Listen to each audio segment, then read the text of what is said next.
disposición de los tractos en los cordones blancos.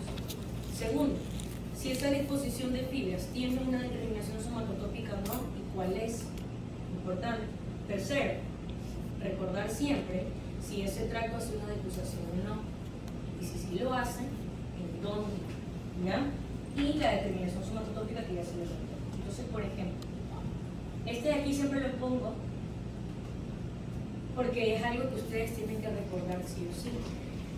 ¿Por qué? Porque no es lo mismo. ¿Ok? ¿Cuál es? Ah, ya. No sé si me acuerdo. Entonces, porque no es lo mismo que yo tenga una lesión que no sea intrínseca de la médula, pero que, por ejemplo, que sea de cuerpo vertebral o que sea de disco intervertebral, se salga hacia el espacio medular, ¿ok? Me aplaste la médula por algún lado. ¿Sí? Eso sería, por ejemplo, una lesión comúnmente en la parte más externa. ¿Sí? Pero yo puedo tener lesiones también que son intrínsecas de médula. La médula también se puede infartar. ¿Sí? En la médula también pueden haber lesiones hemorrágicas. En la médula pueden crecer tumores. Este conducto del eténimo o el eténimo se puede dilatar. ¿Ah? Todo eso me puede dar como consecuencia mayor afectación de la parte medial de los cordones y también de la sustancia medular. ¿Ah? Entonces, para eso, yo tengo que recordar que aquí también hay una distribución. Por ejemplo, cordones posteriores. ¿Sí? Grácil cuneiforme, si es que estoy de T6 hacia arriba. Y si estoy de T7 para abajo, solamente grácil. Cada uno va a tener una distribución. Por ejemplo, grácil, entre más medial sea la disposición de las fibras, va a corresponder a sacro. Entre más lateral va a corresponder a lumbar. Lo mismo con cuneiforme, entre más medial sea, va a corresponder a torácico, y entre más lateral va a corresponder a cervical. ¿Sí? Ahora, en la parte anterolateral, cordones laterales. ¿Qué me importa mucho de los cordones laterales? El principal tracto descendente, cortico espinal, también va a tener una distribución somatotópica. Entre más medial cervical hacia afuera, torácico, lumbar y sacro. ¿Okay? Y el sistema anterolateral también va a tener una distribución somatotópica. Entre más medial y posterior sea, va a ser cervical, y hacia afuera, torácico, lumbar, sacro. Por eso es que van a haber lesiones, o sobre todo síndromes, en los que característicamente vamos a decir, por ejemplo, en este síndrome, que es un síndrome medular central, por ejemplo, ¿sí? Medular central, puede llegar a ser tan grande que me puede comprometer, por ejemplo, segmento cervical y torácico, inclusive lumbar, con preservación sacra. ¿Qué significa eso? Que se está preservando la transmisión de la información sacra, espinotalámica, por ejemplo. Entonces, por eso me interesa saber esta distribución, porque acuérdense que los síndromes son conjuntos de signos y o síntomas. ¿Ok? Entonces, si yo les estoy contando ese conjunto de signos o síntomas, en el caso clínico, yo les puedo poner hay preservación lumbosacra. Entonces, si el problema está, por ejemplo, cervical y torácico, entonces probablemente la doctora me esté preguntando por un síndrome medular central, más que pensar en algo externo. ¿Sí?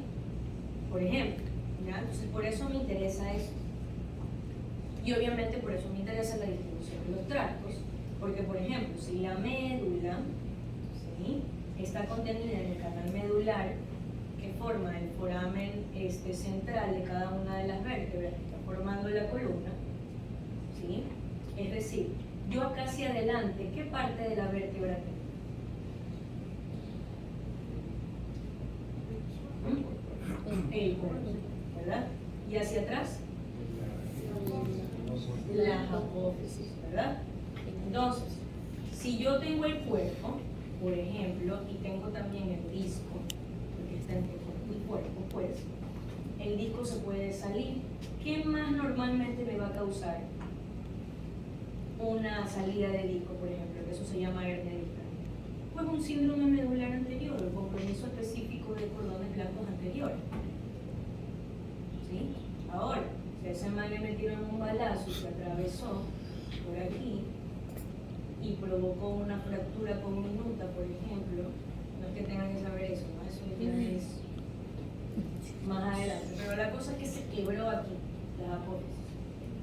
Y esquirlas de hueso que se meten aquí, que aplastan a la médula de los cordones posteriores. Pues más comúnmente me va a dar un síndrome de cordones posteriores. Y si yo ya sé que los cordones posteriores están transmitiendo posición, vibración, peso, tacto epicrítico, entonces va a ser un paciente que tenga todo lo otro menos eso. ¿Sí? Así de sencillo son los síndromes y los síndromes. Es facilito. ¿Ya? Ahora, pregunto yo, si yo tengo una obstrucción del flujo sanguíneo de la arteria espinal anterior, ¿sí? ¿Qué es lo que se va a comprometer aquí en sentido axial? ¿Los 2/3 anteriores? Anteriores, ¿verdad? Entonces yo voy a tener un conjunto de signos y síntomas por falta de funcionamiento de todo esto. ¿Ah? Entonces sencillamente lo que va a pasar es que nada de esto le va a servir, solo lo de atrás. Entonces facilita. Preservación de cordones posteriores. Los síndromes son fáciles, pero si yo sé la anatomía, aquí nadie se me va a aprender de memoria los signos y síntomas de los síndromes, porque así se van a olvidar. Lo que tienen que saber es la neoanatomía. ¿Ah? ¿Sí? Okay. Bueno, entonces, ahora, van a haber ciertos términos que yo voy a comenzar a utilizar. Todo el estudio de la anatomía, todos los síndromes que vayamos a ver, y de largo hasta que veamos los síndromes corticales y otros. ¿Sí? Entonces, por ejemplo, hay prefijos que a mí me indican la lateralidad o el lado de la focalidad. Hay otros que me indican esa focalidad, qué naturaleza funcional tiene. Es porque tiene ausencia de la función, disminución de la función, o está anormalmente aumentada la función. ¿Ok? Entonces vamos viendo primero las lateralidades. Los prefijos que me indican a mi lateralidad. ¿Sí? Yo tengo un prefijo que es emi, ¿sí? Que emi se refiere a mitad del cuerpo. ¿Ok? Entonces yo tengo una mitad derecha y una izquierda. ¿Ok? Y eso lo voy a unir al término a lo que me quiero referir de función que está alterada. Por ejemplo, la función motora. ¿Sí?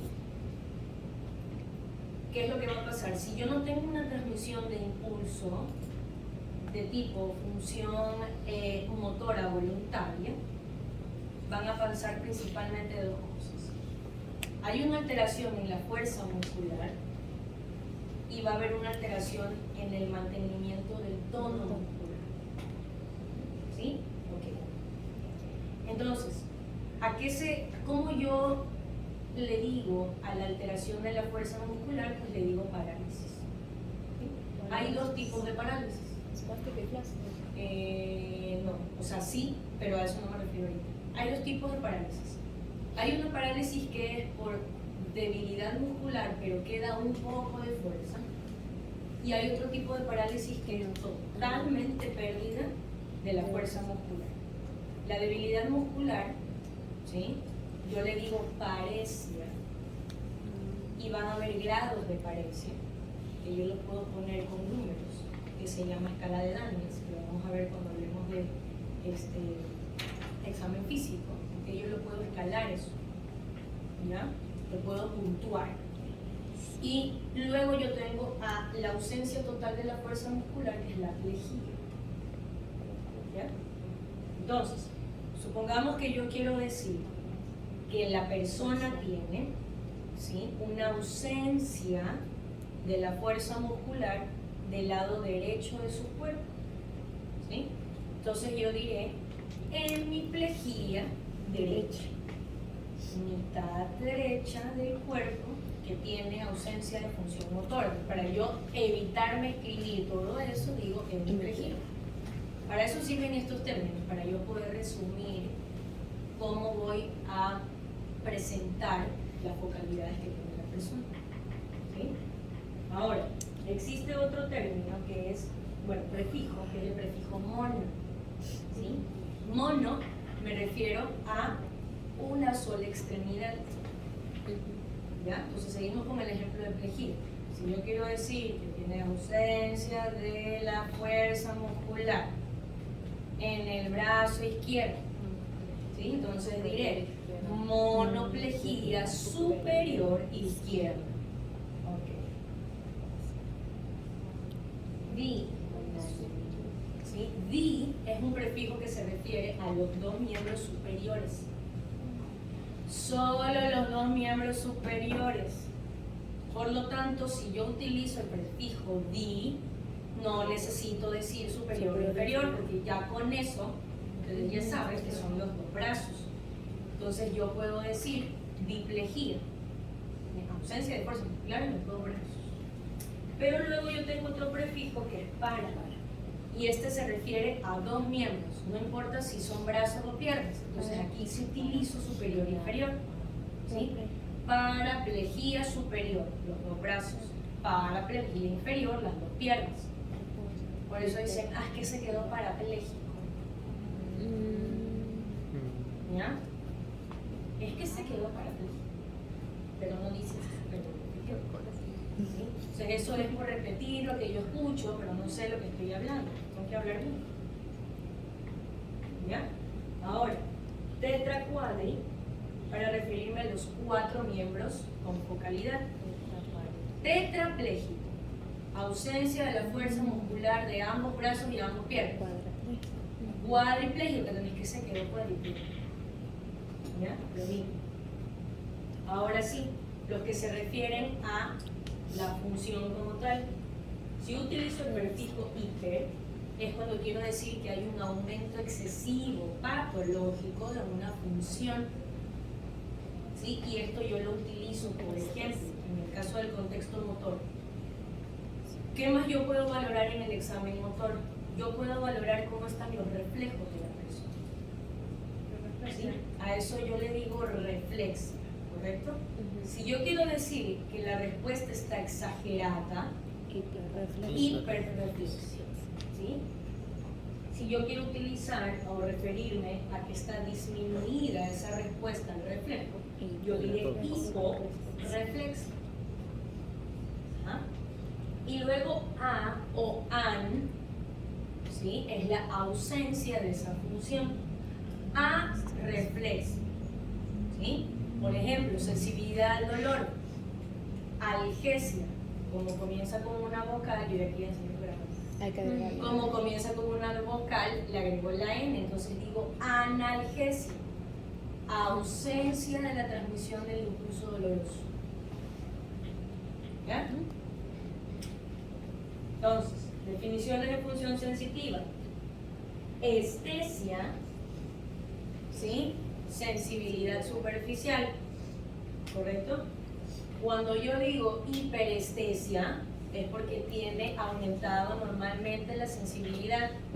Si digo hipoestesia, tiene disminución de la percepción de la sensibilidad. Anestesia, que tiene la pérdida completa de la sensibilidad. Por eso no es lo mismo el medicamento anestésico que el analgésico. El uno te quita el dolor y el otro te quita la sensibilidad al tacto. ¿Sí? Cuando a ustedes les duele algo, no se toman un anestésico, se toman un analgésico para que le quite el dolor.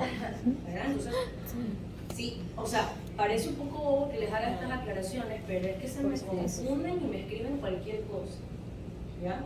Entonces aquí no es que, doctora, yo le quise decir, no, aquí nadie quiere decir, aquí escriben lo que quieren expresar y lo escriben bien y utilizamos bien el español. Aquí no me invento palabras ni digo cualquier cosa. ¿Ok? ¿Sí? Por favor, porque yo leo esas lecciones y me da, ya, y me convierto en profesora de lenguaje. Porque me parece inconcebible que a este nivel ya en el que están, todavía no sepan escribir, ni utilizar el español. ¿Sí? Entonces escribimos y hablamos bien.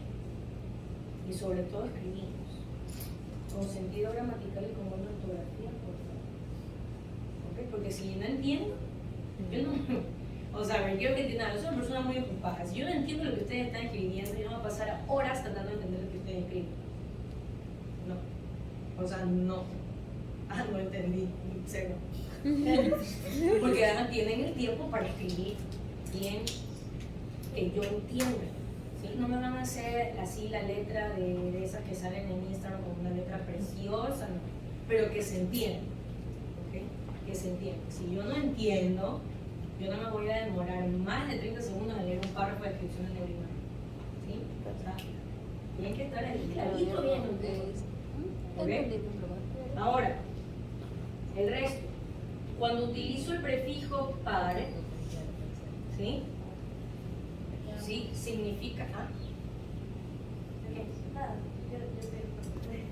Ya, no. Cuando utilizo el prefijo par, en el caso de sensibilidad, yo me estoy refiriendo a que tengo sensaciones anormales de tipo espontáneo.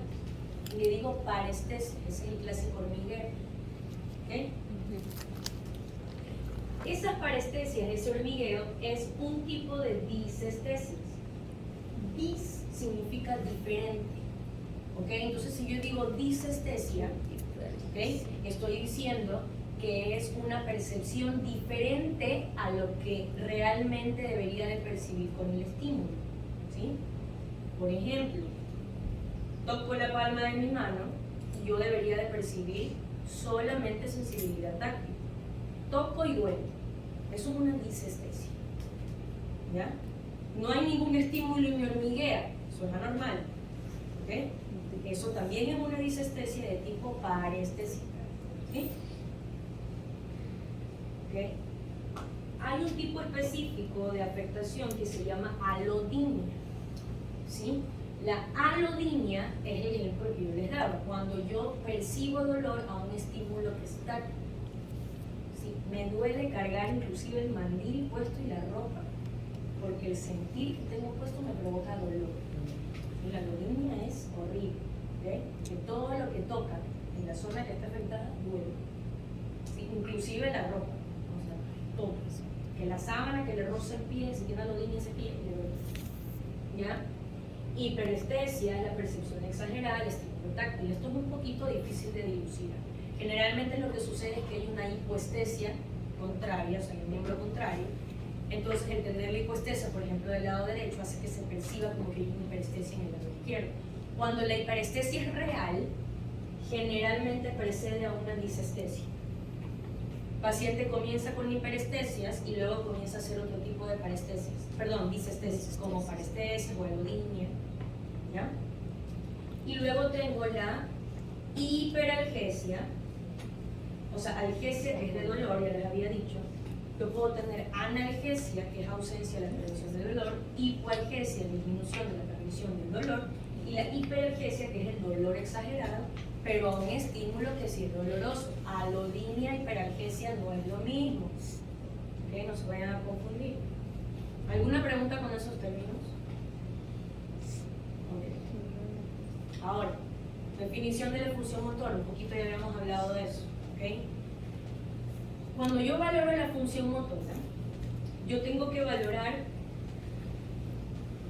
varias cosas, inclusive más de las que están ahí.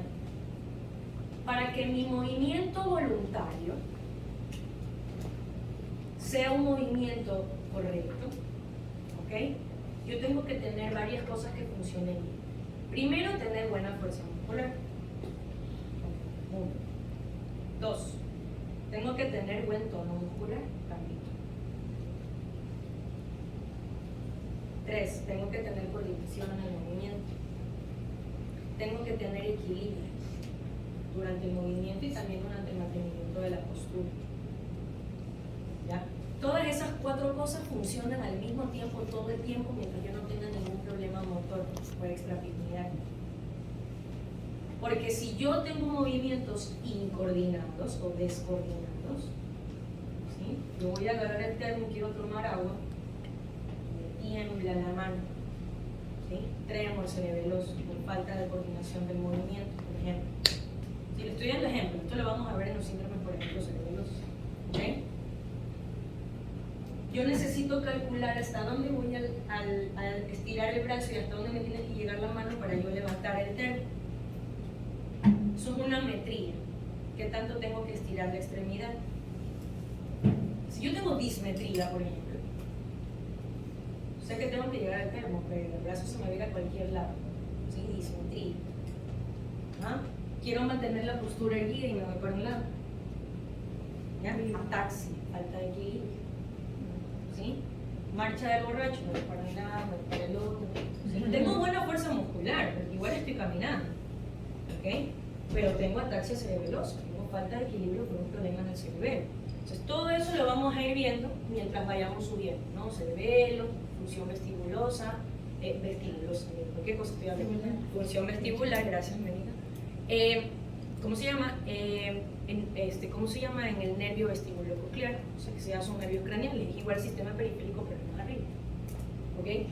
Pero en cuestión a médula, ¿sí? Aparte de esas cosas, yo tengo que valorar principalmente dos. La fuerza que tengo para contraer los músculos y el tono muscular. ¿Qué es el tono muscular?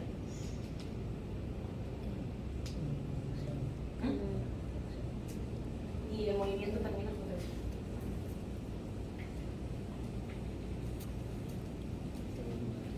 ¿Cuál es la diferencia? Ya tienen ahí las diapositivas. Ahí está la pila. Dígame.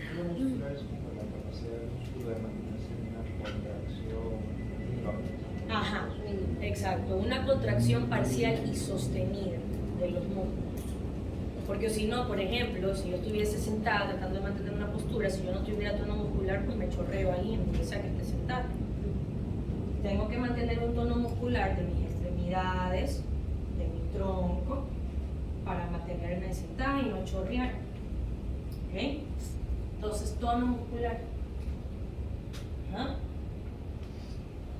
Y el movimiento voluntario, ¿sí? Que en cambio es el movimiento objetivado que se provoca desde la transmisión del impulso por medio de la vía corticospinal.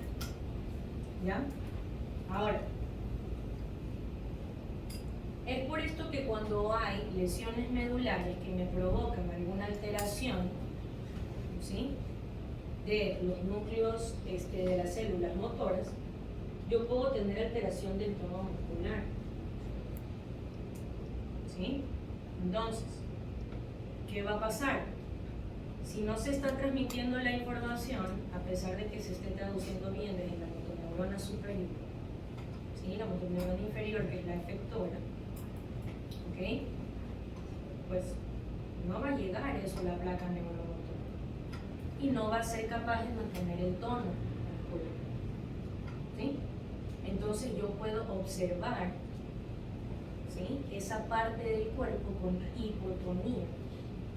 Como ese músculo deja de mantener la contracción, ¿sí? Se pone hipotrófico, pierde volumen, se pone atrófico, ¿sí?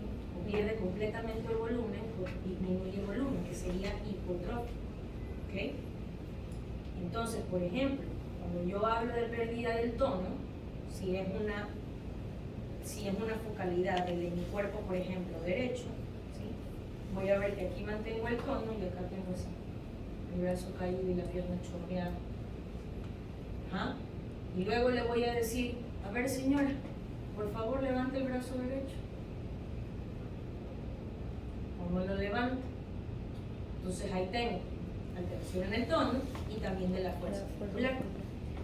Y ahí sí viene lo que les decía, yo puedo tener una parálisis que puede ser una paresia o una presión. ¿Ok? Y tiene pues sus gradaciones por medio de la escala de Danis. Ajá. Entonces sí quedó claro eso de ahí en cuanto a la función. Dígame. Sí, quería preguntar si una persona tiene fuerza muscular a nivel de tono, pero una persona puede tener, no puede tener fuerza, pero sí puede tener tono, o los dos van a Generalmente los dos van de la mano, pero la presentación va a depender mucho del tiempo de evolución. ¿Sí? O sea, ¿qué puede pasar? Que si tú lo coges muy temprano, puede tener una debilidad muscular, pero todavía puede mantener, como es debilidad, no es pérdida total de la función motora, puede todavía un poquito mantener el tono, ¿sí? Pero si eso sigue así a través del tiempo, no se arregla el problema, ya se comienza a disminuir progresivamente el tono muscular. Como no se mantiene esa contracción sostenida, se pierde el volumen del músculo y ya lo ves hipotrófico. Y luego se pierde más y ya lo ves atrófico, por ejemplo. Ajá. Sí. Ya. Entonces, en esencia, yo tengo que hacer la diferencia de dos cosas cuando yo hablo de síndromes motores. Si mi problema es de la neurona motora superior o de la neurona motora inferior, ¿alguien me puede decir cuál es la diferencia entre las dos en cuestión a focalidad motora? ¿Alguien sabe?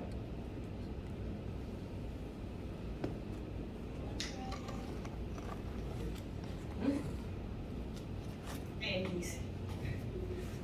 Dice, ¿no? Dice. Diga. Y por ejemplo, la neurona motora superior se enfoca en el sistema nervioso central y la inferior en el periférico. Ok, un poquito. Sí. Aunque recordemos que la neurona motora inferior está todavía en el sistema nervioso central porque está en el asta ventral de la sustancia nerviosa central. Eso sigue siendo sistema nervioso central. ¿Okay? Pero sí, su programación axónica sale como raíz y llega hasta la placa, entonces, ¿no? Esencialmente, como para ponerlo así. ¿Ok? Pero ¿cómo yo puedo diferenciar a grosso modo? Si yo sé que la neurona motora superior sale de corteza antes de que haga sinapsis en el asta ventral, ¿sí? Significa que es la controladora, ¿sí? Y la neurona motora inferior, en cambio, es la que está esperando que la neurona motora superior le diga, ya, ok, bueno, entonces ahora sí voy a activar a lo que queda de la vid para que se produzca la contracción. Entonces, básicamente, la neurona motora inferior es más como que efectora, por decirlo de alguna forma. Ajá. Aunque ustedes ya saben que ahí mismo van a haber neuronas que modulan un poquito, porque tenemos el show y así, algo más específico, pero así, de forma burda, la superior controla y la inferior más bien hace la parte efectora, porque es la que termina en placa neuromotora. ¿Ok? Entonces, si mi daño está en la neurona motora superior, no va a poder controlar ¿sí? a la inferior. Como no hay control, ¿ah? La inferior va a hacer lo que se le da la gana. Por eso dicen que es inhibitor, algo así. La motoneurona superior a la inferior. O sea, inhibe O sea, a la inferior. realmente no es inhibitor. Pero Como que si la así te controla. hace recordar, sí, pero no es Claro. netamente inhibitoria. Como les digo, hay que utilizar bien los términos, para no confundir. Mejor utiliza el término control. La motoneurona superior controla y inferior efectúa. Entonces, como la inferior se dedica a efectuar, si no tiene control de la de arriba, solo va a efectuar haciendo lo que se le dé la gana. ¿Sí? Aumenta mucho el tono, se mueve a lo que le da y se aumenta el volumen también del grupo muscular a lo que le da, porque como está ahí con ese tono, ¿ok?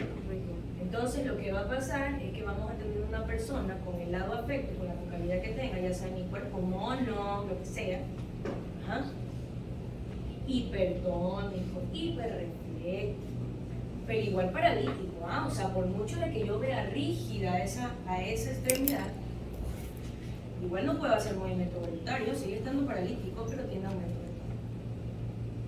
Y luego cuando el problema está en el inferior, más bien es lo contrario, sí hay control, pero la de arriba está, oye, ya, pues y mueve, y como la efectora no funciona, entonces pasa lo contrario, hipotonía, hiporreflexia, hipotrofia, atrofia, ¿ya? Ahora, hay algo que quiero que tengan claro, y eso no es cuatro, con eso terminamos. Entre esas dos caras de la moneda, ¿sí? Ajá. hay un espectro medio. Y eso depende del tipo. ¿Sí? Creo que esto ya se los dije en la introducción, no estoy segura. Pero ¿qué pasa? Si la lesión ocurre así, ahorita, a mí se me daña mi motoneurona superior en este instante. ¿Ah? La médula no tiene quien la controle. ¿Ah? Entonces la médula se buguea. ¿Saben? O sea, dice, bueno, ¿y entonces? ¿Qué hago? ¿Qué hago? Pero después de un No tiempo. recibo orden. Entonces, en etapa aguda, cuando recién sucede la lesión, ¿sí? La médula no efectúa tampoco porque nadie le está dando órdenes de qué hacer. Entonces, una hora después ustedes se dan cuenta como que me chorreo de un lado, como que la otra chorrea de un lado. Ahora vamos a hacer el examen físico. ¡Pac! Me sacan los reflejos. Hiporreflexia. Me ven el brazo chorreado. Hipotonía. Eso no significa que sea motoneurona inferior. Significa que ha pasado corto tiempo, que la médula todavía no se ha dado cuenta que puede hacer lo que le da la gana. Con el paso de las horas y como vaya evolucionando, que tan grande se haga la lesión y así, ahí la médula se va a dar cuenta, bueno, entonces esta mano me va a decir qué hacer. Hipertonía, hiperreflexia. ¿Sí? Está clara esa diferencia, ¿no? Sí. Entonces, no sean cuadrados de, motoneurona inferior, esto y lo otro. Motoneurona superior, no, porque depende del tiempo. Y si yo lo dije aquí, es su clase de edad, en el caso clínico yo les puedo poner. Ok. Ya ha pasado 3 horas. ¿Ya? Entonces ahí sí, ustedes buscan el auto. Ya saben dónde está el problema. No Diga. tenía ansiedad. Y ya saben dónde está el problema. Y ustedes van a buscar la respuesta que ustedes ya saben qué es. Porque sin saber lo que es, y ustedes buscan la respuesta, obviamente se van a equivocar. Porque no saben qué están buscando.